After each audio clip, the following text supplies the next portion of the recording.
From the memories of its people, the nation's history comes to life. Come over to the sunny side. These are stories of great changes in Australian life since 1945, told by the people who lived them.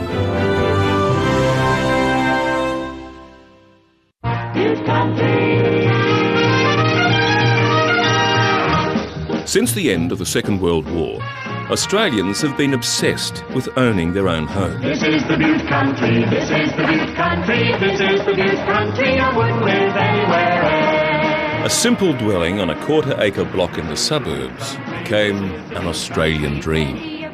A safe place to raise a family and the foundation of financial security. But as the nation expanded, so did the people's expectations. And today, as cities sprawl, houses get bigger and prices explode. Are we all done? All finished? As the dream become a nightmare.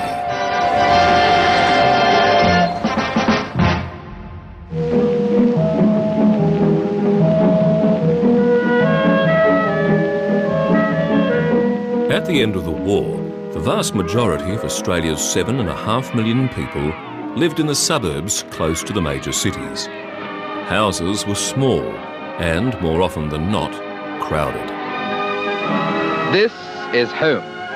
Home for this family, hard-working Australians and children growing to make the next generation. Mary, you coming into tea? No, Mary is not coming into tea just yet. She and Ted have a problem. The same problem that faces almost every couple who want to marry. Where are they going to live? Olive Smythe and Roger Robbins got engaged after the war, and when Roger left the army, they started making plans. We were talking about, you know, the future, weren't we? About marriage and that sort of thing. And then these blocks of land came up with the local council, and they put me in, and we were fortunate enough to be drawn, you know, on the ballot to get the land. We started to build, I think, about 47. Yeah, that was about the time. I had enough experience then to do everything, and I suppose you had that much energy. All you wanted to do was, you know, get it built and move in with Olive. I suppose she was the main attraction. Roger designed the house and built it himself, using hand tools. But it wasn't easy. The war effort had exhausted a lot of the necessary materials. Much of them had to be imported, and there were long delays. To make the most of what was available, house sizes were restricted to 12 squares, about 10 metres by 10 metres. And the shortage of tradesmen meant that about half of the new homes were built by their owners. This is the book we kept with the expenses in. Yes. It starts off with land £159, a stainless steel sink, $13.73. Hardware, our refrigerator, that was a big expense, that was £60. That was a lot then, wasn't it? Yes. Third of the price of the land. The house all up cost us about £2,000. £2,000 was roughly 3 times what Roger earned in a year. I've been a saver, and so has Olive. I said was with Olive. And she'd saved £1,000, and I'd saved £1,000, but we were a little bit short, and I had to go to the bank and borrow £200, and to me it seemed a very large amount, and I was really worried, wasn't I, Olive? Well, it was a large amount of money. You were worried about paying it back. But that's the only money I've ever borrowed anyway. So I think we, you know, got off pretty well. Within 10 years of the war ending, 300,000 new houses had been built. As dream homes, they were fairly simple. Most were freestanding houses on a quarter-acre block, about 1,000 square metres. Big enough for the house, a garden a vegetable patch and a place for the kids to play. Inside were newly available appliances to make Mum and Dad's life easier, and a spirit of optimism that seemed universal. The future of this or any nation is bound up in the dignity of its family life. Here is the very core of our well-being, the foundation for the years of vast development which are to come. A sturdy roof to live under, a patch of ground, trees, and the fresh, clean wind. There is much to be done before every family can enjoy a home of their own, for that is their birthright.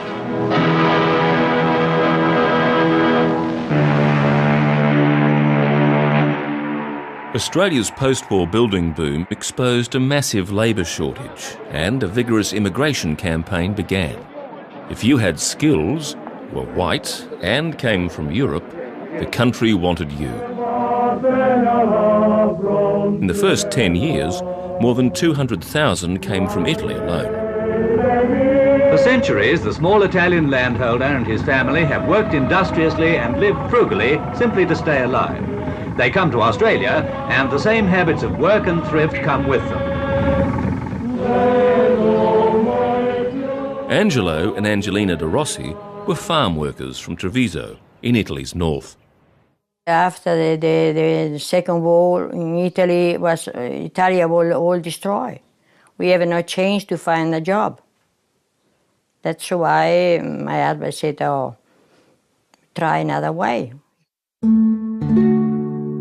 The De Rossis settled in the wine-growing area of Griffith, New South Wales, with their 9-month-old son, Franco. Australia never like us. They call us Dago. I think 99% Italian, when he come here, if he got the money, we go back. I cry all day. When my husband come home, he said, "You cry today?" No, I never cry. Even when they write my mother, she said, "Don't be worried, Mama, I'm happy." But, I had to be careful that my tears never go on the paper. The De Rossis moved into an old weatherboard house in the small town of Yenda outside Griffith. They rented 3 rooms and shared the rest of the house with another Italian family. I can't call it home because we have a lounge, and the lounge you make a kitchen and a bedroom. You have no water, no light, no power, no sink, no fridge. We have nothing, in the house. Just a bed and 2 chairs, the second hand. We have no other place to go. For 3 years, the De Rossis worked dawn to dusk, 6, sometimes 7 days a week, until they had enough money to buy a home of their own. We pay straight away. Cash money. 1.100 sterline. It was a 50-year-old 2-bedroom weatherboard, and it needed a lot of work. Even there was no bath, was not hot water. It doesn't matter. One at a time, when we build the money, we fix one room, after another one, after another one. Well, I felt a little bit happier because we was in this own house. And we want to build something for my family, for my children. It's important for us. Yeah. Why? Because nobody kick out anymore.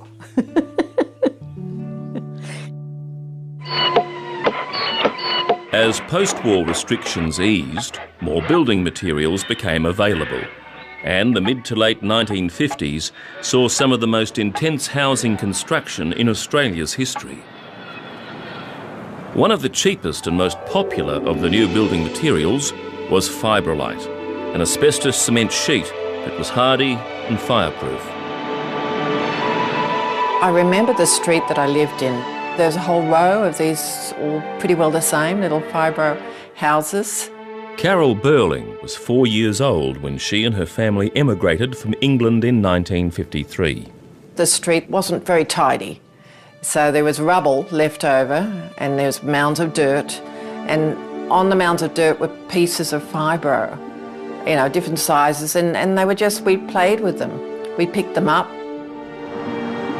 Carol was like the hundreds of thousands of Australians who lived and worked on these fibro homes and had no idea of their hidden dangers. We drew in the street on the bitumen. We very commonly played hopscotch in the street. We used these pieces like chalk. They worked like chalk. It was just lying around.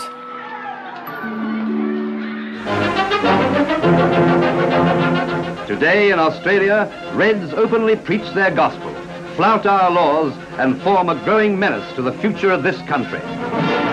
During the 1950s, the Great Australian Dream became a key weapon in Australia's war against communism. And I talk about it with very great pleasure because... Conservative Prime Minister Robert Menzies believed that one of the best instincts in us is that which induces us to have a house and a garden which is ours, into which no stranger may come against our will. Citizens committed to mortgages and home improvements tended not to be revolutionaries.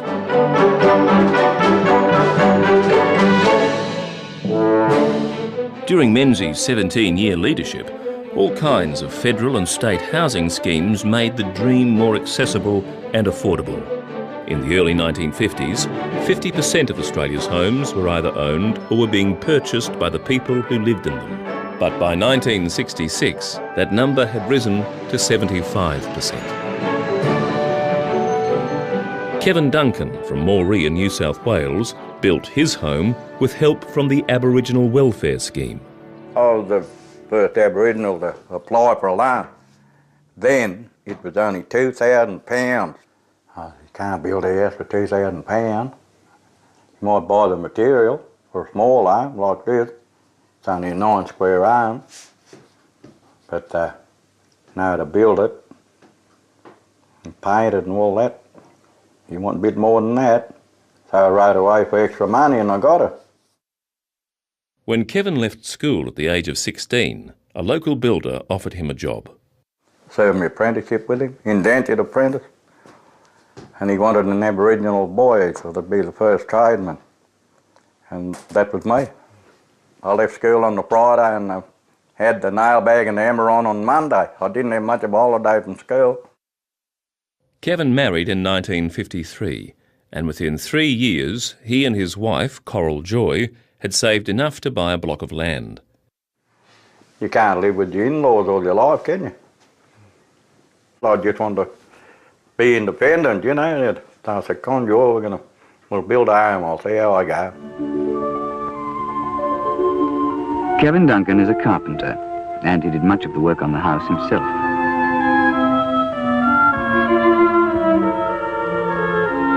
Now he and his family are well settled in.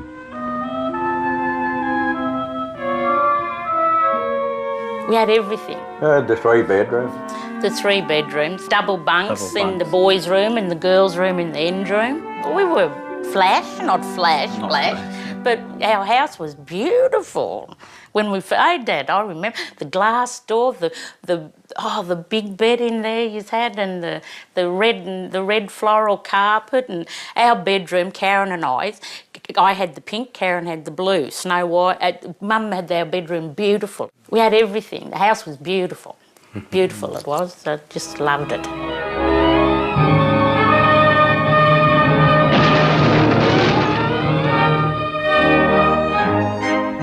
In the 1950s and 60s, government housing schemes focused first on Australian cities. Record immigration and a baby boom had nearly doubled the population and created a serious housing shortage. Things were worst in the decaying inner city areas. Sydney's Central Railway Station, and half a mile away in the heart of a great city, a slum that's growing like a cancer. The bridge, bright and modern, looks down on this. And the cancer is still spreading. More slums are being made each year. More homes become hovels. Well, they were slums, little 2-bedroom cottages. A little backyard and a little front yard. Sometimes the sewage was broken down and everything. But it was home. It was a place to live. So you never complained. In what was touted as a bold social experiment, the state's Housing Commission ordered the construction of high-rise, high-density apartment blocks. The block of flats to be erected on this block of land will be very much like a lot of apartment houses I saw in Stockholm, Sweden. It will be very beautiful indeed. The housing came and bought the whole block up, and we all had to go. They just come round quietly and told us, and they said they had a place for us to go. And we didn't have enough money to buy a house. Ronnie left it up to me, and I knew that I wouldn't be able to pay a house off. So I just forgot all about it. Dolly and her husband Ron became tenants in Northcott, a huge public housing project in inner city Sydney. It looked like Hollywood when we come in here, the way it was all done up. We never had a place like it in our lives. We both liked it. We moved in the next day. 2 bedrooms, a lounge room and a toilet and a kitchen. So we wouldn't want anything better than that. Loved it. By 1963, Northcott housed about 900 low-income tenants. It was a showpiece of modern high-density living. During their tour, the Queen and the Duke visit a housing commission project in Sydney. She only come to visit, because this is supposed to be the highest building in the hemisphere. But they had a band playing, and a little scout boy opened the door for her to get out the car, but she only stopped about a half hour. She visited some people up in Block B, about the 14th floor up, I think. A lot of people said she come to open it, but she didn't. But I cut the ribbon out the back here with Sir John Northcott and Sir Robert Askins. They both held the ribbon and I cut it with the scissors. And he said, I declare Northcott opened. Dolly's affection for her new home would never wane. But in the years ahead, Northcott would face challenges that threatened to split its community wide apart. 7 out of 10 families in Australia own or are buying homes of their own. By the mid-60s, the great Australian dream was entrenched in the national psyche. Australians expected to have a home of their own. Mass-produced houses were available and affordable, and had begun an outward suburban sprawl from the major cities. Despite the twin penalties of mortgages and lawn mowing, Australians crave a home of their own. Our national monument might well be a suburban cottage on a quarter-acre block, for this is what most Australians spend their lives working to pay off. Oh, very important. It's a wonderful feeling to have your own home. I think it would be terrible not to have your own home. Home was always very important to me as a teenager, and later on as I became engaged to the girl next door. And I hope that the home will hold exactly the same needs in the heart of my children as it held for me as I grew up. Prime Minister Menzies' vision of a well-ordered society with the family home at its core seemed to have been realised. As a Sunday pastime, looking at project houses is now part of the Australian way of life.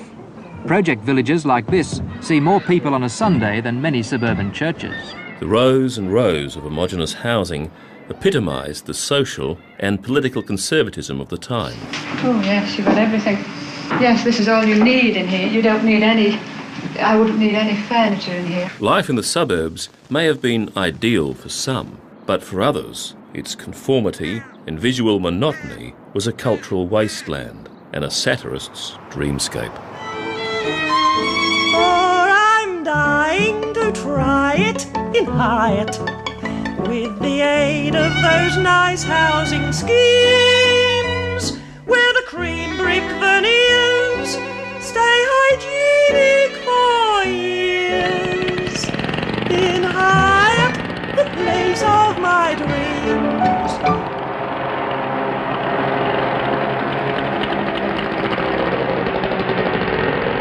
I never liked the city. Even my husband, when he left Italy, he said, don't stop in the city. Go in the country, because I never want to live in the city. 12 years after they'd arrived in Australia, the De Rossis had saved enough to buy a half share in a small farm close to their home. I grew up in Italy. I grew up on the farm. I tell my husband many times, take me on the farm, you make me a queen, because I love the farm. I love it. After, well, when Franco grew up, he take over. We are happy. They wanted to have something, own something. My dad was a bit of a late starter, but I look around a lot of my friends and their parents almost bought a farm within a couple of years of coming to Australia. They bought their work, I suppose, and they bought themselves a home.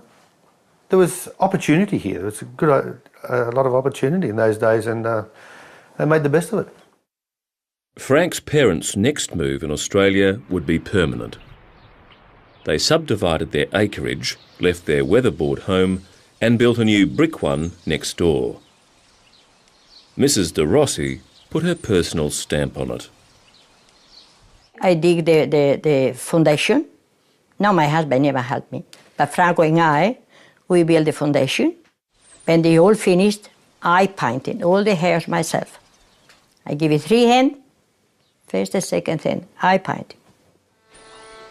The garden too. Designed all my flower because I like the flower. My garden, my house, that's what I like. I never want more than that. I'm happy now, yeah. The De Rossis took less than 20 years to realise their Australian dream in the Griffith countryside. But in the same amount of time, Australia's population had grown from 8 million to 12 million. And in the cities, the cracks were starting to show. Flats and home units, more and more of them. Flats and houses, right down to the foreshores. So many buildings, so many people, that there's nowhere left to go.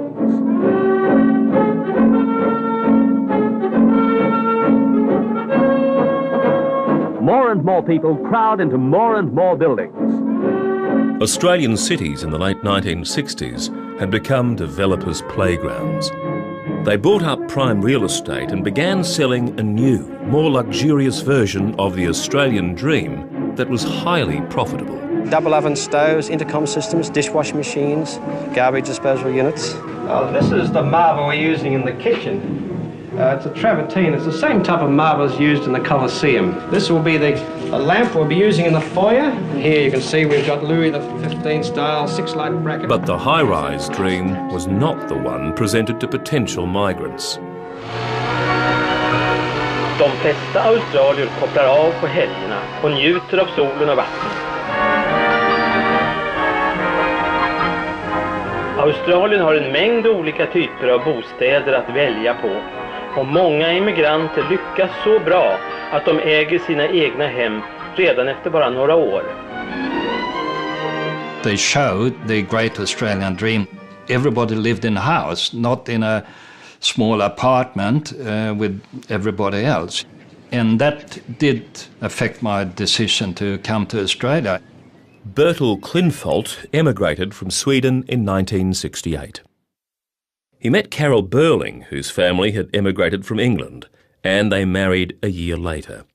Within 3 years, they'd bought into the increasingly grand Australian dream and were renovating a large house in suburban Sydney. This is about 1972. It was very large. It was an older house, so the rooms were extremely big. It had a fantastic size lounge room. We ended up doing a lot of entertaining there and a lot of renovations and a lot of changing. Yeah, we did a lot of work. We did a lot of painting. The floor in the kitchen too we redid. That was quite a big area, and we put lino down. Yeah. And we pulled that up. And back in those days, I mean, even lino had asbestos in it. You just, no one really knew. Yeah, we did a lot of things, you know. It was a fantastic house. We even had a swimming pool. Yeah, it was like we jumped so far ahead so soon.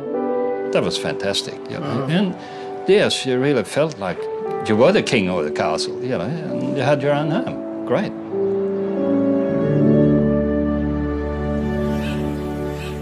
While others bought bigger houses or built more rooms, in Moree, the Duncans simply filled up the space they already had. 8 kids. Only 8 kids. Oh, yeah. That's what he said. They reckon there wasn't any television then. I said, yeah, but I used to turn it off. Yeah, and Mum said the pill wasn't around then. And plus we had she's like our sister, Narelle, ain't it? She lived with us. First cousin. First cousin. And everyone used to stay here and it was nothing but happy. Oh. Mum used to call it Pitt Street because everyone would be in and out. And not only 8 of us, but all of our children, the next generation, grew up in this house. But, and they're still doing it. Still coming, still coming. The great-grandchildren. You'll find that in all Aboriginal families, you know, big mobs of family living in the one house. And that was how we were too. And Aboriginal parents and aunts and uncles, family, they wanted no other way because that's the way it is. They just love that family connection, kinship, that family connection. Kinship, yeah.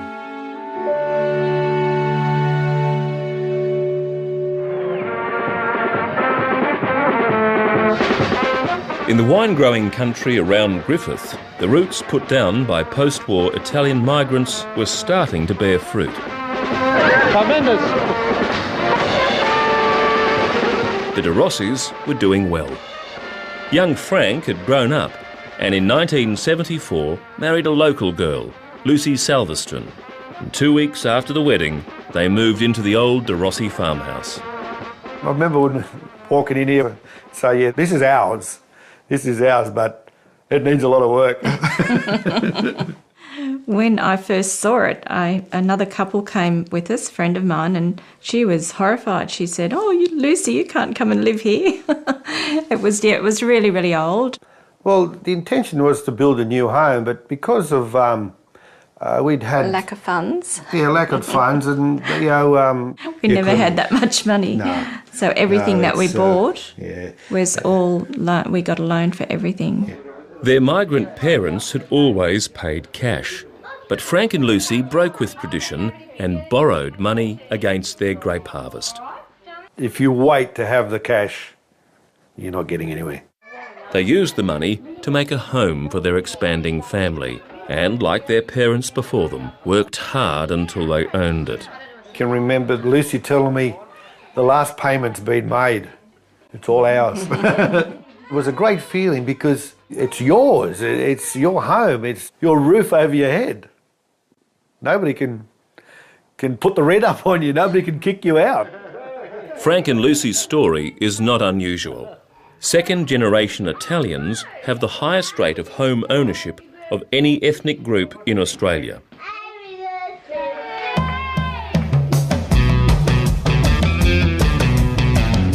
By the 1970s, demand for the Australian dream had pushed the suburbs so far from the centre of cities that serious problems had emerged.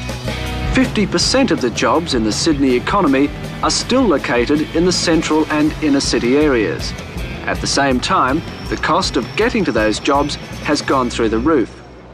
The suburban sprawl had developed too quickly for the infrastructures necessary to support it. And in the fashion-conscious 1970s, the homogenous housing in the outer suburbs started to lose favour. New home buyers began looking back to the inner city for inspiration and a bargain. The heart of the city is undergoing a transformation that's changing it rapidly from a slum into a high-class but also a high-priced place to live. The tremendous demand for property has sent values soaring. Thousands of people seem to have suddenly fallen in love with their surroundings and taken to renovating beautiful old terrace houses with their intricately worked wrought iron balconies and fences. The redevelopment of the old inner suburbs marked a shift in the Australian dream. The people buying houses now were the post-war baby boomers. They rejected their parents' uniform suburbia. They wanted their homes to have character and individuality, and many were prepared to do it themselves. A scene that could be in any house, anywhere in Australia. The workman is not a qualified tradesman, but a householder. Like hundreds of thousands of people, he's refusing professional help and doing the job himself. the do-it-yourself phenomenon which has now reached unprecedented levels throughout the nation. This tile here, it can be used by anybody.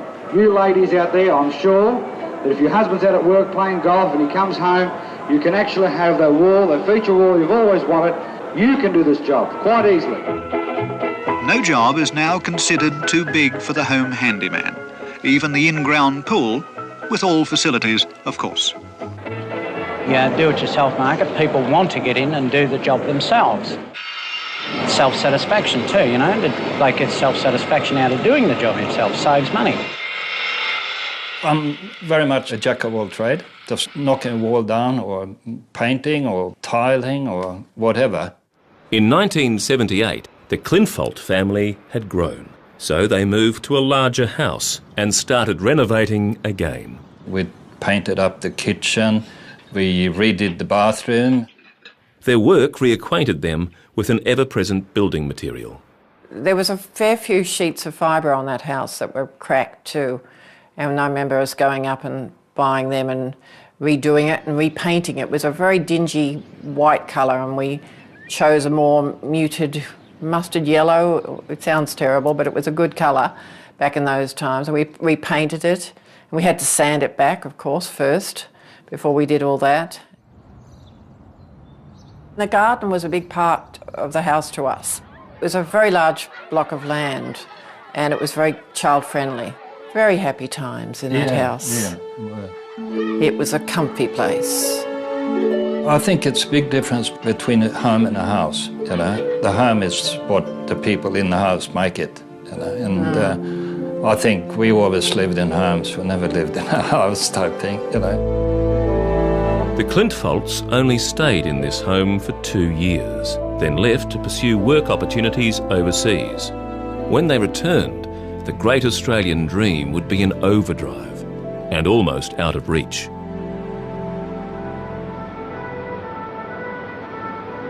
By the 1980s, the bold social experiment in public housing at Northcote had faltered. The deinstitutionalising of state mental facilities had brought an influx of new residents. There's a very lot of problem people here. They're either on drugs or they're got something wrong with them, but they don't interfere with me. They say, hello, Dolly. Well, it's best to talk to them, because let them see that you're all right with them, because I wouldn't like to get in their way. So I just say hello to them, and they say hello back to me, but none of them's ever harmed me. But with the arrival of drugs and crime, the situation at Northcote worsened. Police allege a man shot dead 5 people in a block of inner-city flats because a neighbour called him a dole bludger. After a series of murders and suicides, locals started to call Northcote suicide towers. A couple of times I've been on the bus, and you get a conversation on the bus, and they say, where do you live? I say, I live in housing. I'm not ashamed to say I live in housing. I say, I live in housing. They say, oh, do you? And they look out the window. They don't want to know you no more. You can see they're uppish, you know. They don't want to talk to you. I'm blowed if I know what they're frightened of. Because I'm not jealous of them having a house, owning a house. I'm happy here. Until the early 1980s, most people pursuing the great Australian dream were looking for physical and financial security. But after 1983, another reason emerged.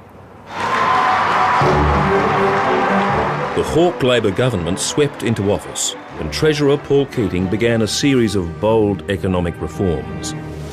They removed tariffs, floated the dollar, and deregulated the banks.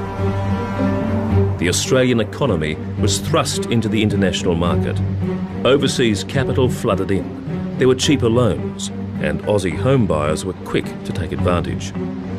The home building industry is looking better than it has for 15 years, thanks to the drop in home loan interest rates. House prices in Sydney have been rising at around $1,000 a week. It wasn't just people buying a roof over their head anymore. Tax incentives and available cash encouraged thousands of Australians to become property investors. I'm happy to take 10 or 20 of the ride. The great Australian dream was for sale to the highest bidder, and the prices went up and up. In an atmosphere of mounting panic, they're buying whatever's got 4 walls and a roof. It's a laugh. I mean, you're lucky to get a unit. But the banks kept lending. 2 more banks today raised their prime rates. The cash kept flowing. Now, rapidly rising prices in all cities are squeezing first home buyers out of the market. And the housing bubble got larger and larger and larger. Are we all done? All finished? At the height of the hysteria, the Klintfeldts returned from overseas and made a startling discovery. We got left behind in the property market. That was the main thing. Yeah. Everything had gone up in that time that we sold our last place and been overseas. We came back with 3 children and it was very tough. And we couldn't afford to buy a house, so we rented. And because I was about 40, renting was not a secure feeling. So it gets back to that old thing that's in our mind of owning our own property. I needed to have the security of my own home again. No matter what it took, no matter how hard that was, because we did. We basically had to start again at the ages we were, and that was not easy. Unable to find a suitable house to buy, Carol and Bertel did what new home buyers have done for generations. They went to the edge of the city, bought a block of land and started building. I basically built it myself. I had help with putting the poles in, of course. Needed a crane and the big barriers and that. A lot of work. Just about every weekend, I think, I came up on a Friday, stayed overnight, and but it was fun in a way. This is 3 stories. I can see them at 44 years of age or whatever, a bit up on the roof there, doing it yourself, you know. It was a heck of a lot of physical work. It was 1990 and the Klintfeldts were lucky. They'd bought and begun to build at a time when, for a lot of people, the great Australian dream had turned into a nightmare. This is a recession that Australia had to have. Australia is now suffering one of its worst ever slumps. Commercial property prices have crashed. The building industry is almost at a standstill. The recession took a heavy toll. When interest rates went as high as 18%, hundreds of thousands went into housing stress, spending more than 30% of their incomes just to service their home loan. Some couldn't afford to hold on and were forced to sell. But even though the bubble had technically burst, the dream was so fixed in the Australian character that demand for housing remained high. Prices didn't plummet, but only flattened out. Then, slowly at first, they started to rise. It's this resilience that makes property investment so attractive to Australians. Done. Sold to you, sir. Sophia Helene and Joe Dewey started thinking about an investment property in 1997. They'd been married a year and were already living in their dream home. I was really, really excited to have my own home, to have a place that I could do something with. And we renovated it and we got it to like a really, really lovely level. House was probably as closest to my dream home that I came because it was a big old place on a bit of land because I love land. 3/4 of an acre to me was almost like 10 or 20 acres to most other people because I just loved it. 4 bedrooms, 3 bathrooms and the beach 3 minutes away, and anybody who walked in felt the love, felt the peace in the property. It was a beautiful home to live in. Their dream home was also the base from which Joe and Sophia ran their wholesale supplies business. Initially, it did well and gave them confidence to invest. Joe's idea of the dream was to expand and to use the original property, which was our home, as a financial basis to feed the rest of his dream, which was owning multiple properties. I loved the feel of brick and mortar. It just gave me a sense of security that, I don't know, I guess it's hard to describe. You just glowed from the inside. You can't buy property for investment from your heart. You've got to do it from the head. And I only knew a little bit and he knew jack shit. Joe and Sophia bought 2 units in a block of flats in Bundaberg, Queensland. They were older, so they needed renovating, which meant we got them at a cheaper price, and because we renovated them ourselves, we saved money on that. But then everything crashed, and the dream of owning property, the dream of owning home, becomes a nightmare. My nightmare. By the late 1990s, the housing market across Australia had started to boom again, and in Griffith, the De Rossi family decided to get involved. Farm 535 here, the 46 acres, has been good to us. So we've been able to go outside the square and invest. I never believed in shares because I never understood them. So I thought buying bricks and mortar was, I could see it and I knew that was mine and I knew what to do with it. And the kids, they're following in our footsteps. They're doing the same thing. Dad just wants to make sure everyone's got somewhere to live. You know, like that's your security, you've got somewhere to go. So this is the first unit that I purchased. Dad saw it in the paper, thought it was a good idea. It was actually bought off the plan, and I think building started in 98, was finished about mid-99. I've never lived in it. It's been rented out since the day I purchased it. Frank De Rossi had done his homework. Amanda's unit was in a good area and had reliable, long-term tenants. Joe and Sophia weren't so lucky. The units were in a bad position. There was 8 units in the block, and if you try to get a decent family in there, they wouldn't last long because all the other units had young people in them and they were a bit on the rowdy side. And they were trashed. We had issues with police, we had issues with insurance, we had, you name it, it happened. And they just walk away. The bond is nothing.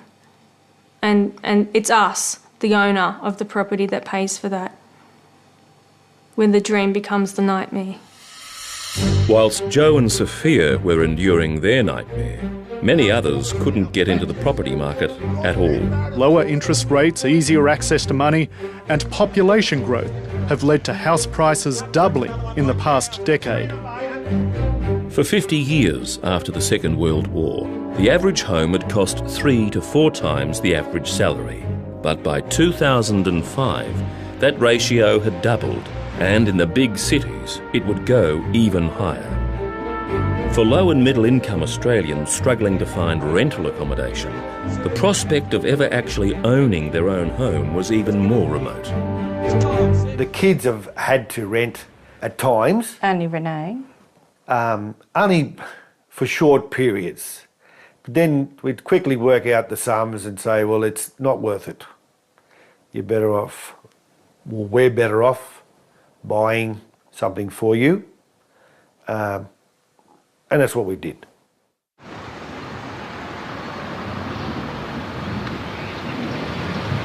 My parents can't fathom the idea of paying rent to somebody else. So my dad decided that he would buy a place and that I could move into it. And I thought about it and thought it would be better for me to contribute towards it. Why pay rent for the rest of your life? And what you're doing is giving the money to somebody else. It's always better to pay interest than pay tax. And eventually own it yourself. That's my philosophy. That's right. The De Rossis had once again done their homework. By negatively gearing their investment in Renee's unit, they were eligible for lucrative tax concessions. It's not an apartment that I could have afforded on my own. I definitely needed some financial help. We're in business, so we came to an agreement where we were both owners of the property. Perfect fit.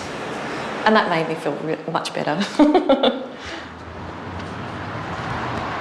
The De Rossi children have been fortunate to have their parents' financial backing.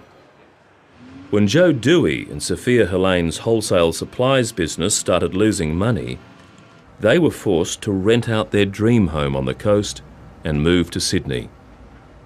I was pissed off. I was really angry. I wasn't impressed at all. But what does that serve? My plan was to keep the house in Coffs Harbour, keep tenants in it, that's paying itself off, We come down here, we both get work, and we save up enough money for a deposit on a house down here. But Sophia was less convinced and began analysing their financial situation. Which meant looking at what the investment properties were costing us, what our home was costing us, what our own living expenses were and what our income was, and then putting that all together. And we did that, and it was horrible, having to sit down and actually face the truth. But at the end of the day, we had in black and white where we stood financially, and it wasn't a pretty sight. It was about $2,500 going backwards, even with rent, each month. You probably could have exploded an atomic bomb in front of me, and I would have still been sitting there shocked, you know? Yeah. It was very extremely, that was probably the lowest point in my life. But he kept going, he kept forging ahead, irregardless of what the facts and figures were. And that form of denial is invasive and corrosive and toxic. And I didn't have the energy to keep fighting that. Sophia and Joe sold their investment units and their dream home on the coast and have since ended their relationship. I'm living in Bankstown in a 3-bedroom unit, and it's rented accommodation somebody else owns, and I'm the happiest I've ever been, with no debt at all, not even credit card debt. I own my own car, no credit card debt, and substantial savings in the bank. My life is simple and I'm happy. When I parted ways with my lovely wife, it happened that my brother was looking at renting the house out room by room. And I approached him and we had a chat, and he said, yeah, by all means move in with other housemates, and that's been quite an experience. One thing I do miss is firstly having my own home, and secondly my own privacy. Unlike Sophia, Joe has not let go of his desire to invest in property. And I've just recently purchased myself a 2-bedroom unit in Bankstown, which is currently tenanted, but I will be moving in later in the year. At one stage there, I thought, no, this is crazy. This dream I have is just not going to work. It's ludicrous, you know, like, what are you doing, Joe? But it's still there. It won't go away. Despite the booms and busts of the past 60 years, the great Australian dream has endured and expanded. Where once home was about shelter and security, now it's also about wealth accumulation and a display of personal achievement and status. At more than 200 square metres, the average Australian home today is the biggest in the world. The outer suburbs are packed with huge McMansions with vast living areas, multiple bedrooms, bathrooms, 3-car garages, home theatres and in-ground swimming pools. It's a dream for which many are finding it impossible to pay. We're certainly wanting to sell this afternoon. If you've come here to bid and you haven't yet bid, we've got $600,000 we hold. We're looking. And as the number of mortgage defaulters continues to rise, we've lost everything. It's all gone. Perhaps it's time to reassess what lies at the heart of the Australian dream. In Moree, Kevin Duncan still lives in the small cottage that has been the family home for 50 years. It was just a happy house. It was always happy. Music, and there was music and laughter, Dad? It was fun, and they'd be rock and rolling when they were younger. I can still see them in the lounge, and Mum would go through Dad's legs. You know, they rock and roll. I remember that, yeah.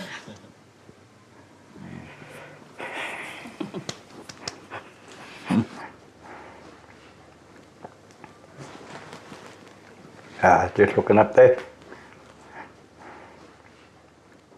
I married the best girl in the world there. Great mother to the kids. They loved her, all of them. I wouldn't know what to do if anything happened to this house. No. Hey, Gav. You lose the house, you lose all your memory too, I reckon. That's right. Everything goes.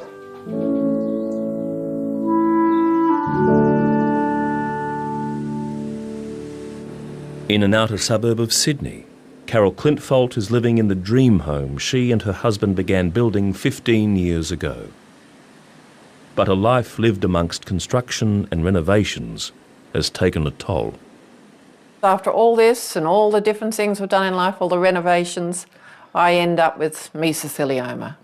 It's from asbestos. It's a asbestos cancer.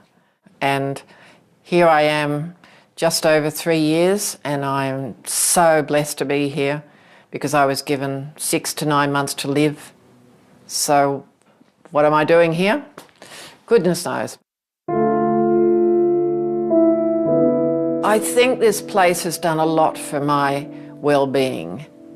It was a dream home, and it's still a home I love being in.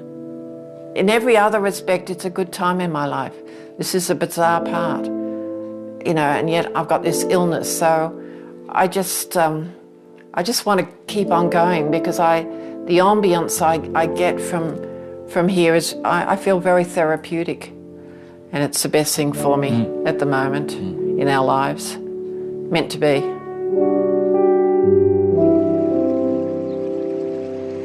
We're not going to be around forever. So one day, hopefully, all our land, our outside interests will be all shared equally amongst the kids. And we built from here, and it's been good to us. Yeah, there's lots and lots of memories. Yeah, it'd be really sad to leave. One day we have to, I suppose we will, but yeah. Not yet. No plans yet. In Dolly Wilson's beloved Northcott Towers, there's been another transformation. Residents became involved in an innovative creative arts project designed to break down fear and isolation. I would call this my dream home. I know I'd never have enough money to buy one, so this is the place where I like. And I've lived 49 years and I love it. I've had my family here, and I've brought my daughter up here, and Ron had a very lovely husband, and I think that's all the love is in this place. That's why I like it so much. I'm here to stop. Take me out head first, or feet first. I think what makes a good home is something that's comfortable and reasonable to maintain, and it doesn't have to be big. No, I think it's the two of us together, and it wouldn't make much difference whether you're in a caravan. If you're happy together, that's what makes a good home, really. Don't you think? Yes, yeah.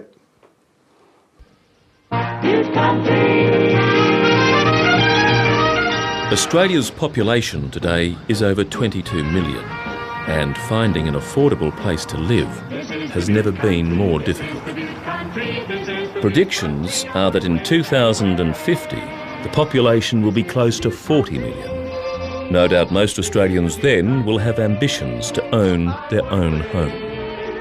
Or is that just a dream?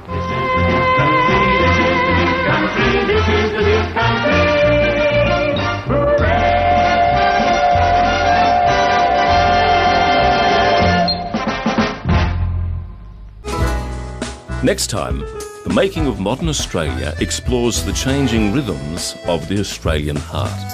From the 40s and 50s, when marriage was forever. They say it'll never last, you know, but it's been 62 years, so there you go. To the thrills and spills of today's relationships. You've got to smell good, look good, go at it all night. I mean, it's difficult. It's a job.